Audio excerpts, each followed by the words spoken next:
Lady Gaga is officially back with Disease, the lead single to her upcoming 7th studio record. When I say back, I mean truly back. This is dark pop, husky vocals, rich aesthetics Lady Gaga, not jazz Lady Gaga, not playing a movie character in a box office bomb Lady Gaga. This is the Lady Gaga that took over the world in the late 2000s. Just based on the visuals and the music video so far, LG7 seems to be a proper play for world domination in pop. Disease marks a return to her classic synth-pop self. With some modern touches, Gaga herself co-produced this track along with pop heavyweights Circuit and Watt, both hitmakers in their own right. Her fiancé, whom she says actually pushed her to make pop records again, Michael Polanski, is a co-writer on this track, which is wild considering his background as a tech investor. In this brief video, I'm going to discuss how we got to Disease, I'm going to dissect the track itself and the music video, why it feels familiar and new, and theorize about what the song means for LG7. I've been working on a retrospective for The Fame Monster recently, so it's crazy seeing Gaga openly return to that classic sound and feel 15 years after the fact. Lady Gaga has been busy this past year between putting out the Chromatica Ball movie on Max, performing at the Olympics, dropping a blockbuster collab with Bruno Mars, being the one universally praised element of a big box office bomb, and squeezing out a jazz album in the middle of that. 2024 has been the year to be a little monster in the 2020s. Disease is likely her last big play of this year, the proper launch and introduction of her record next February. This song was actually teased when streaming platforms changed 7 tracks for her discography to spell out the word Disease, and then fans found a pre-save website as well as different web pages named after lines in the song, before the cryptic teaser and the poster for this song came out. Bad Romance, one of Gaga's signature tracks, recently celebrated its 15th anniversary a couple weeks ago, which I do not think is a coincidence considering the two songs' similarities sonically and lyrically.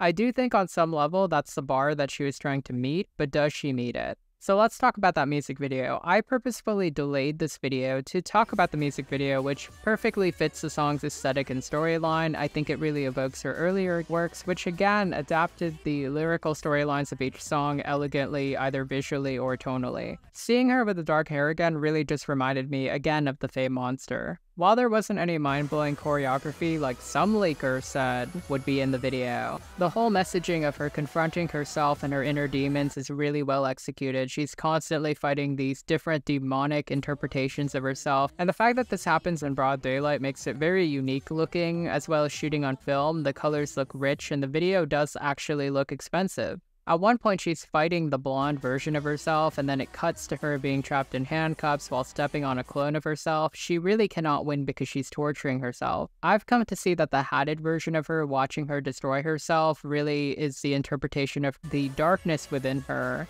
And an avatar for LG7 itself, it spends so much time ominously waiting just to run her over. We get the scene where she vomits up another iteration of herself, which I believe is maybe Gaga's true form. And when they embrace, it's her embracing her fears, and then she runs off yet again when she sees her own face. Vomited up Gaga goes into these walls that start to enclose her, and then we get this closing shot where the hatted Gaga enters the car like nothing happened, which kind of signals the takeover of the darkness. I think it's a very abstract video that will probably make more sense as the era progresses. In terms of just being an opening video, I think it's very strong. I consider it way better than, like, say, the Stupid Love video. The director, Jack Beggart, he does such a great job, which brings me to the song review itself. This year has been a return to form for the pop genre, so it makes sense that Gaga would lean into that. But interestingly enough, this song is 4 minutes, and it is not complete TikTok bait. It has a very strong intro verse, pre-chorus, chorus structure with a vocal bridge that really sets up a strong final chorus and outro.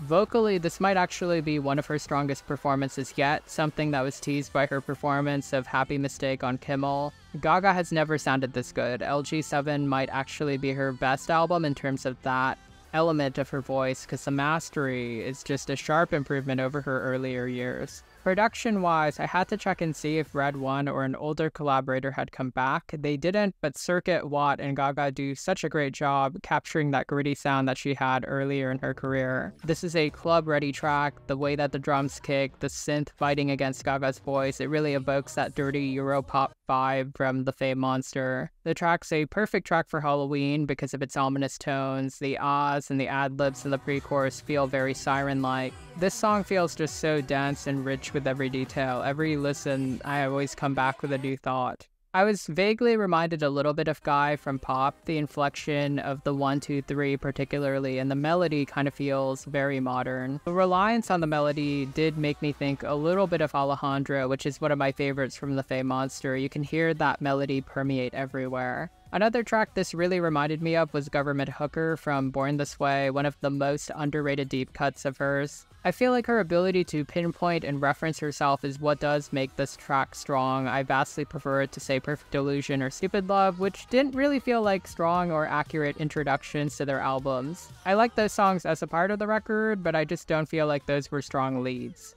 There's so many hooks simultaneously firing in the song between the intro melody, the pre-chorus, and of course the chorus itself. I think lyrically the song has a pretty simple universal metaphor playing doctor. Plague doctor in this case, which does make it work. Each verse plays into this idea of her lover, herself, in deep pain, needing someone, and then the pre-chorus posits that she could be the antidote. The chorus itself on paper, just reading it, would feel corny, but Gaga really brings it to life. Her passion carried by the vocals is what I really think sells that line, I could play the doctor, I can cure your disease. My favorite part has to be the lay you down like 1, 2, 3, eyes roll back in ecstasy, because it's just such a clever rhyme scheme. I was worried when the lyrics dropped that it would sound clunky or awkward, but they do fill the instrumental just right. I'm an absolute sucker for a vocal bridge, and this one does deliver. It might lack in lyrics, but Gaga really does keep those hooky ahs running through your head before slowing it down for that chorus, which leads to an explosive ending. The song's runtime actually disappears just as fast as other songs half its length, so I really do think that it's well spaced out.